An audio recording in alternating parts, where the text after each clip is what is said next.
This story is titled, My Stepsister Crashed My Engagement, Claimed My Fiancé is Cheating with Her, and He is the Father of Her Baby.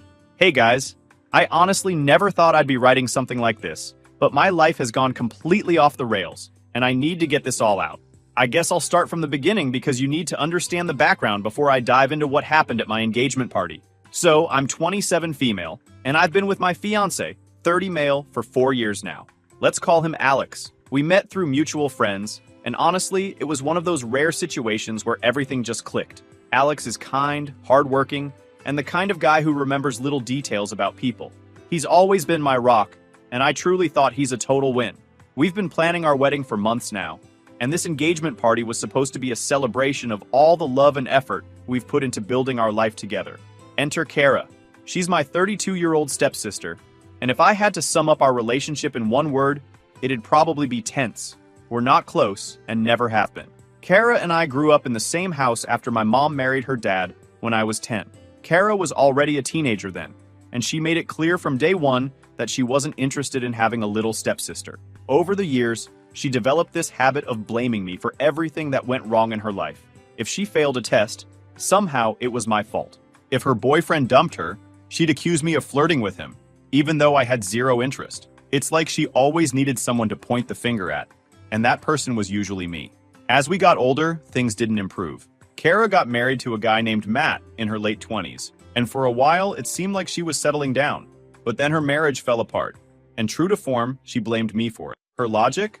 I wasn't supportive enough during her rough times, whatever that means. She didn't speak to me for months after her divorce, which honestly, I didn't mind. Kara has this way of draining the energy out of every room she's in, and it felt like I could finally breathe without her constant negativity. Despite all that, I decided to invite her to my engagement party. I know, it sounds stupid, but I wanted to be a bigger person. I figured maybe this could be a fresh start for us, or at the very least, a way to keep the peace for the sake of our parents.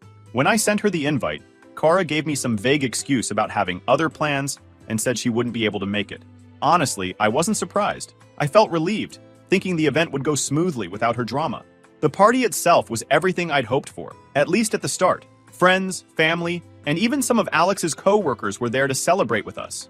People were mingling, laughing, and enjoying themselves. Alex and I were walking around, talking to everyone, and soaking up all the love and support. And then, just as I was starting to relax and think, wow, this night is perfect, the doors to the venue slammed open. I swear it felt like something out of a movie. Everyone turned to see Kara standing there with her 5-year-old son, my nephew, in her arms. Let's call him Ethan. She was holding him up like some kind of trophy, and the look on her face was this weird mix of anger and triumph. The room went completely silent, and all I could think was, what the hell is she doing here? I tried to play it cool and greeted her with a polite smile, even though my stomach was doing flips. I figured she'd just come to cause a scene, but I had no idea what she was about to pull. Before I could say much, she brushed past me like I didn't exist and marched straight to the front of the room. She grabbed the microphone we'd been using for toasts and announced that she had something important to say. At that moment, I felt like the ground beneath me was starting to crumble, and without any hesitation, started her speech. I know this isn't my party, she began, her voice cutting through the music and chatter. But I need to say something important, something everyone here deserves to know. The room went silent as all eyes turned toward her. I could see the confusion on people's faces, like this was a prank or some joke. But then she said, Alex is the father of my son Ethan. Gasps rippled through the crowd. I froze. My mind couldn't process what she'd just said. Alex? The father of Ethan? Kara didn't stop there. Yes, you heard me right. Alex and I were together when this lady, pointing at me, swooped in and stole him from me. The murmurs started immediately. People were whispering to each other, clearly trying to figure out if what she was saying could possibly be true. I could feel dozens of eyes on me, burning with curiosity and judgment. Kara went on, gesturing dramatically toward Ethan, who was standing near her. This little boy is proof of what I'm saying. Alex and I were in a relationship when she came along and destroyed what we had. She didn't care that we were together, didn't care that I was pregnant. She just wanted him for herself. Kara, clearly energized by the attention, kept building on her story. I stayed silent for years, she said, faking emotion. I didn't want to ruin their relationship, but I can't do this anymore. I can't keep living a lie. At that point, someone in the back muttered, "This is insane." I think people were partially enjoying the drama, and my mom looked horrified, her face pale as she stared at Kara in disbelief. Alex's co-workers, who'd come to support him, were whispering furiously among themselves, clearly unsure of what to make of the situation. Then Kara pulled out her phone. "If you don't believe me, I have proof," she said, waving it in the air. "I have text messages from Alex. Look at these! He and I were talking right around the time he met her." She scrolled through her phone, pretending to show people messages, though no one got a clear look at anything. "See?" she said, holding up the screen. "He told me he cared about me, that he wanted to be there for Ethan, but she pointed directly at me, took him away." Kara wasn't done.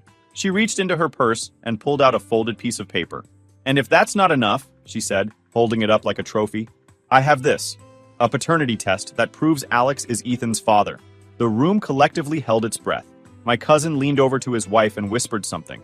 A few people near the back started murmuring louder, and one of Alex's friends said, "What the hell is going on?" loud enough for everyone to hear. By this point, Alex had stepped forward. "Kara, that's enough," he said, trying to grab the mic from her, but she pulled back, refusing to let go. "No, Alex," she said, glaring at him. "You don't get to hide from this anymore. Everyone deserves to know the truth. And me?" I just stood there, frozen. I couldn't think, couldn't speak, couldn't even move. It felt like the floor had dropped out from under me, and I was free-falling with no idea where I'd land. Finally, one of Alex's co-workers stepped forward. "Look, maybe this isn't the time or place," he said, trying to defuse the situation. But Kara wasn't having it. "No, this is exactly the time and place," she said, her voice rising. "I've kept quiet for too long, and I'm done pretending everything is fine. Alex and OP built their relationship on lies, and it's about time everyone knew the truth." At that point, the room was buzzing with whispers and murmurs. Some people looked at Alex with suspicion, others glanced at me like they were waiting for me to say something. My mom finally stood up and tried to approach Kara, but Kara brushed her off, saying, "Don't act like you didn't know. You're just as guilty for letting this happen." Eventually, I snapped out of my daze and told Kara she needed to leave. She refused, of course, and kept going with her speech, calling me manipulative and selfish. I finally had to get the venue staff involved to escort her out. By the time she was gone, the party was completely ruined. People started leaving, and I didn't have the energy to stop them. Alex and I thanked the remaining guests for coming and wrapped things up early. That night, all I could think about was Kara's words. Could there be any truth to what she said? Was Alex hiding something from me? I didn't know what to believe, but one thing was clear. My perfect engagement party had turned into an absolute disaster. When we got home, Alex and I didn't talk right away. I needed to gather my thoughts before confronting him, because I didn't want to explode and make things worse. But Alex? He was visibly tense, pacing back and forth in the living room like he was bracing for a storm. Finally, I broke the silence. "Alex, what the hell was that?" I asked. "Is there any truth to what she said?" He froze for a moment. "Look, Kara's just trying to stir up drama. You know how she is," he said, avoiding eye contact. That wasn't enough for me. "Don't do that. Don't make this about her. I need to hear it from you. Did you ever have anything with Kara?" He was struggling to find the words. Finally, he admitted it. "Okay, yes, I did. But it was a long time ago. Way before you and I even started dating. It was just a short date, and I barely even remember it." I asked him, "And you never thought to mention this to me? You've been around her at family events. You knew who she was, and you didn't think that was something I should know?" "I didn't think it mattered," he said defensively. "It was years ago, and it was meaningless. I didn't want to bring it up and cause unnecessary tension between you two." I couldn't believe it. "Alex, that's not your call to make. You had a fling with my stepsister, and you thought I'd just never find out? You don't think that's something I deserved to know before we got engaged?" He started pacing again. "I didn't think it would ever come up. Kara and I haven't spoken for years. I swear, I had no idea she was pregnant, or that she thought I was the father." The room felt like it was spinning. On one hand, I wanted to believe him. He looked genuinely confused and upset, and I'd never had a reason to doubt him before. But on the other hand, how could I trust him now? He'd kept this huge secret from me, and now Kara was claiming their fling had resulted in a child. My mind was racing with question. Could Alex really be Ethan's father? Why would Kara bring this up now, after all these years? And what was I supposed to do with this information? I couldn't bear to be near him at that moment. I told him I need some space. I went to the guest room, leaving Alex standing alone in the living room. The next morning, Alex tried to talk to me again, but I wasn't ready. "I just need time," I told him. He gave me space, but I could see the frustration in his eyes. He wanted to move past this quickly. But for me, this wasn't something that could be swept under the rug. As the day went on, I started thinking about Kara's ex-husband, Matt.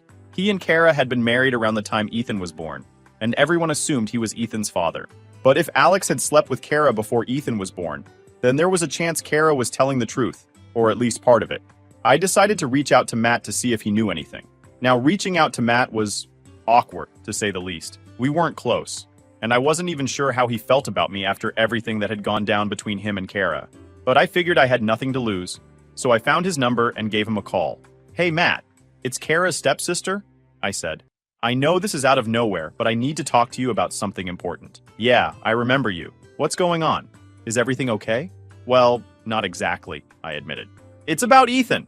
Kara showed up at my engagement party last night and claimed my fiancé, Alex, is Ethan's father. She brought out a paternity test and everything." I could almost feel Matt processing what I'd just said. "Wait, she claimed your fiancé is Ethan's father? Seriously?"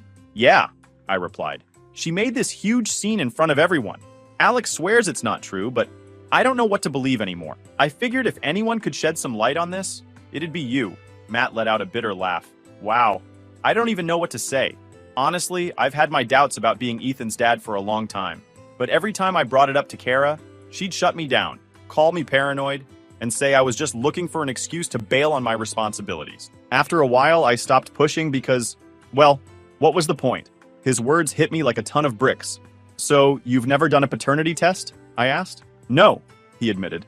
"I probably should have, but at the time, I thought it'd just make things worse. I figured even if he wasn't mine, I'd still have to deal with Kara. And honestly, I didn't want to give her another reason to make my life hell. But now I'm starting to think I made a mistake." "Do you think you'd be willing to get a paternity test now?" I asked.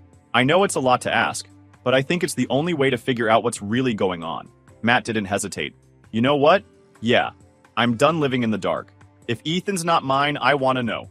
And if he is mine, at least I'll have some clarity. I'll call my lawyer and get the ball rolling." The next few days felt like an eternity. Matt wasted no time arranging for the paternity test, and while I appreciated his urgency, it only made me more anxious. Every time my phone buzzed, I jumped, half expecting it to be an update from Matt. Meanwhile, things at home with Alex were tense. He wasn't thrilled that I'd involved Matt, and he made it clear he thought I was overreacting. "I don't get why you're dragging Matt into this," Alex said one night. "This has nothing to do with him. Kara's just trying to mess with us." "Alex, this has everything to do with him," I shot back. "If Matt's not Ethan's father, then there's a chance you might be. Don't you want to know the truth?" "I already told you it's not possible," he said, his tone defensive. "Kara's lying. She's always lying." "Then why are you so scared of the test results?" I asked, narrowing my eyes. "If you're so sure, this should be a non-issue." Alex didn't have a good answer for that. He just muttered something under his breath and left the room, leaving me alone with my thoughts. Finally, after what felt like forever, Matt got the results back. He called me the same day, his voice laced with a mix of anger and exhaustion. "Well," he said, "it's official. I'm not Ethan's father." I was completely shocked, even though I'd been expecting this outcome. "I'm so sorry, Matt," I said, unsure of what else to say.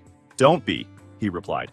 "Honestly, I feel more relief than anything. But now I've got a whole new problem on my hands. I've already called my lawyer to start the process of suing Kara for all the child support she's taken from me over the years. I'm done being her scapegoat." "Do you think she knew all along?" I asked, my voice barely above a whisper. "Of course she knew," Matt said bitterly. "She's been playing this game for years, and now that it's blowing up in her face, she's scrambling to shift the blame onto everyone else, like you apparently." After we hung up, I felt like my world was spinning even faster. Everything Kara had done started making sense in the worst possible way. She had been lying and manipulating everyone for years, and now her little web of lies was unraveling. But instead of feeling relief, I felt sick. Because if Matt wasn't Ethan's dad, then there was a very real chance Alex was. When I told Alex about the results, his reaction didn't help. "So, Matt's not the father. Big deal," he said with a shrug, like it wasn't a monumental piece of information. "That doesn't mean anything about me." "Alex, it means everything," I snapped. "If Matt's not the father, then who else could it be? You already admitted to sleeping with Kara. This isn't some random accusation anymore. It's serious." He seemed frustrated. "I already told you, I'm not Ethan's father. I don't know why you're letting her get in your head like this." "I'm not letting her get in my head," I shot back. "I'm trying to figure out the truth. Why are you so against taking a paternity test? If you're so sure, then prove it." That's when he crossed the line. "You're letting Kara manipulate you," he started yelling. "You're acting just as crazy as she is." That word, crazy, hit me like a slap to the face. It was the kind of thing people said when they wanted to shut you down, to make you feel like you were overreacting when you knew you weren't. I couldn't even look at him after that. I just walked away and shut myself in the guest room, where I'd been sleeping ever since the engagement party. The days that followed were a blur. I couldn't focus on anything. Work, friends, even basic chores. My mind was consumed with questions and what-ifs. Meanwhile, Alex and I barely spoke. Every time I tried to bring up the paternity test, he shut me down, saying I needed to trust him and stop letting Kara ruin what we have. But how could I trust him when he was refusing to do the one thing that could clear his name? And Kara? She was still stirring the pot. She'd started texting and calling me nonstop, flipping between playing the victim and throwing insults my way. Then, things took an even darker turn. Matt, true to his word, filed a lawsuit against Kara to recover the child support payments he'd been making for years. But he didn't stop there. His lawyer started digging into Kara's finances and her parenting situation. And what they found wasn't pretty. Kara had been hiding debts, lying about her income, and using the child support money on herself rather than Ethan. It was enough to get CPS involved. I found out about all this from my mom, who called me in a panic one evening. CPS took Ethan, she said.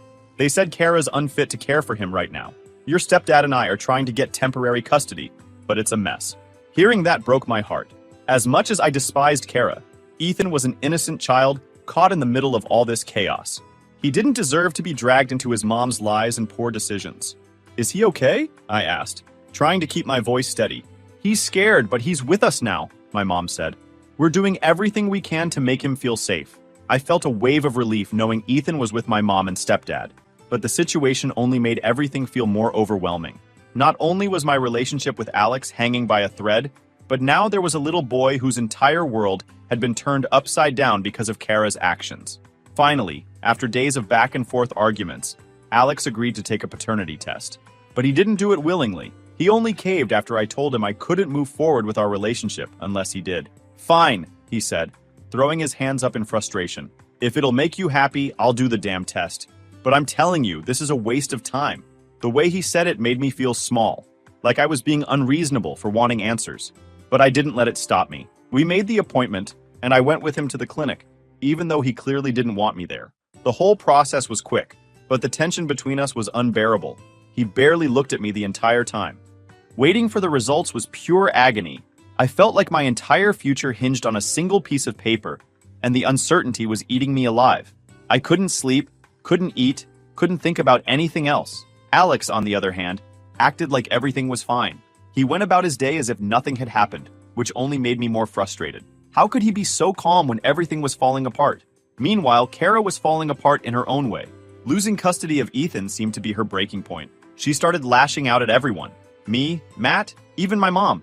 She sent me this long, rambling voicemail about how I'd ruined her life, taken her son away, and destroyed her only chance at happiness. It was full of contradictions. One minute she was begging me to help her, the next she was calling me selfish and vindictive. I didn't bother responding. There was nothing I could say that would make her take responsibility for her action. On the other side, after days of tension, snide remarks, and awkward silences, things between Alex and me finally boiled over. It started like the other arguments we'd been having lately, with me calmly trying to explain why the paternity test was necessary. But this time, Alex didn't just brush me off. He exploded. "I already told you!" he shouted, slamming his hand on the kitchen counter. "I'm not doing this. I'm not jumping through hoops just because Kara decided to stir up drama at our engagement party. Why can't you trust me?" "Trust you?" I snapped. "You lied to me about Kara. You didn't tell me you'd been with her, even though you knew she was in my life. And now there's a child involved, Alex. How am I supposed to just take your word for it?" He let out a bitter laugh, shaking his head. "This isn't about me. This is about you letting Kara manipulate you. She's been playing you since day one, and now you're letting her destroy us." "No, Alex," I said. "This is about you refusing to take accountability. You're so scared of what the test might say that you're willing to risk our entire relationship. If you're so sure Ethan isn't yours, why are you so afraid to prove it?" "I'm not afraid," he shouted, throwing his hands in the air. "I'm just sick of you treating me like the bad guy. I've done nothing but love you, and now you're acting like I'm some liar who's been hiding things from you." "Because you have been hiding things," I shot back. "You didn't tell me about Kara. You didn't tell me about your fling with her. And now you're refusing to take a test that could give us clarity. How am I supposed to trust someone who keeps secrets like that?" Alex's face turned red, and for a moment, I thought he might try to storm out. Instead, he pointed at me. "You're the one who's ruining this relationship, not me. You're the one who's letting Kara win." That was it for me. I grabbed my bag and headed for the door, tears streaming down my face. "You know what, Alex? Maybe Kara isn't the problem. Maybe it's you. Because right now, you're proving that you care more about your pride than you do about me. Don't do this," he said, his tone softening as I opened the door. "You're overreacting." I told him I'm done waiting for him to step up. "If you won't take the test, then I can't be here anymore." And with that, I left. That night, I crashed at my friend Sarah's place. Sarah is one of those no-nonsense, tell-it-like-it-is friends. I was a complete mess when I dropped by her house. She took one look at me and wrapped me in a hug, letting me cry into her shoulder. "Let me guess," she said once I'd calmed down. "He still won't take the test? He keeps saying it's unnecessary, that I'm overreacting. But all I want is the truth. Is that too much to ask?" "Not at all," Sarah said firmly. "He's being defensive because he's scared. And honestly, if he won't do this one simple thing to give you peace of mind, then maybe he's not the guy you thought he was." Her words stung, but I knew she was right. Over the next few days, I tried to focus on myself, but Alex's texts and calls kept coming. At first, they were apologetic. "I'm sorry for how I handled things. I don't want to lose you." But as the days went on, his tone shifted to frustration. "This is ridiculous. I can't believe you're letting Kara come between us." Each message only made me more certain that I couldn't go back until he agreed to take the test. The day after I left Alex, my mom called with an update about Ethan. "We've officially got temporary custody," she said, relief evident in her voice. "CPS is still evaluating the situation, but for now, Ethan's staying with us." I felt a wave of relief, knowing Ethan was in safe hands. Then, a few days later, Kara showed up at my mom's house. She was hysterical, banging on the door and screaming about how she needed to see Ethan. My mom called me right after it happened, still shaken. "She looked terrible," my mom said, "like she hadn't slept in days." I told her she couldn't come in, that she needed to go through the proper channels if she wants visitation. But she just kept yelling about how it's all your fault, that you've turned everyone against her. Hearing that made my blood boil. Kara had been the architect of her own downfall, yet she still couldn't take responsibility for her actions. Instead, she was doubling down on blaming me for everything, as if I'd forced her to lie about Ethan's paternity or mismanage her finances. But as much as I wanted to confront her, I knew it wouldn't accomplish anything. Kara was never going to admit she was wrong, and engaging with her would only add fuel to the fire. So, I kept my distance. 3 days after our fight, Alex called me. "Fine," he said, his voice heavy. "If this is what it takes to fix things, I'll do the damn test. But I'm telling you right now, it's a waste of time." I forced myself to stay calm. "Thank you," I said quietly. "When can we schedule it?" We made the appointment for the next day, and I met him at the clinic. The tension between us was suffocating. He didn't look at me once as we waited. When it was finally our turn, he went through the process like it was the most inconvenient thing in the world. I wanted to scream at him, to tell him that this wasn't just about him. It was about us, about our future. But I bit my tongue. When it was over, he walked out of the clinic without saying a word. I followed him to the parking lot, hoping he might say something, but he just got in his car and drove off. Waiting for the results was torture. I couldn't think about anything else. Every time my phone buzzed, my heart leapt into my throat, even though I knew the results wouldn't come in for a few days. Sarah tried to keep me distracted, but nothing could take my mind off the possibility that Alex might be Ethan's father. Alex, meanwhile, acted like nothing was wrong. He texted me occasionally, but his messages were short and curt, like he was still mad at me for pushing him into this. It only made me angrier. How could he be so indifferent when everything was falling apart? When the results finally came in, we met in our house and I felt like I was going to throw up. My hands were shaking as I opened the envelope, and Alex stood across the room, his arms crossed and his face set in a scowl. "See?" he said. "I told you this was a waste of—" I cut him off, my voice breaking as I read the paper. "You're his dad, Alex?" His face went pale. "What?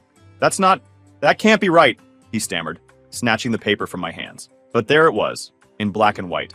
Undeniable proof. He sank into a chair, his head in his hands. "I didn't know," he whispered. "I swear to God, I didn't know." His words were like a knife to my chest. I wanted to believe him, to believe that we could somehow get through this together. But deep down, I knew the trust between us was gone. "You might not have known about Ethan," I said, tears streaming down my face. "But you knew about Kara. You lied to me about her. And now there's a child involved. How am I supposed to move forward from this?" Alex looked up at me, his eyes filled with desperation. "We can fix this. I'll do whatever it takes. Just don't leave me."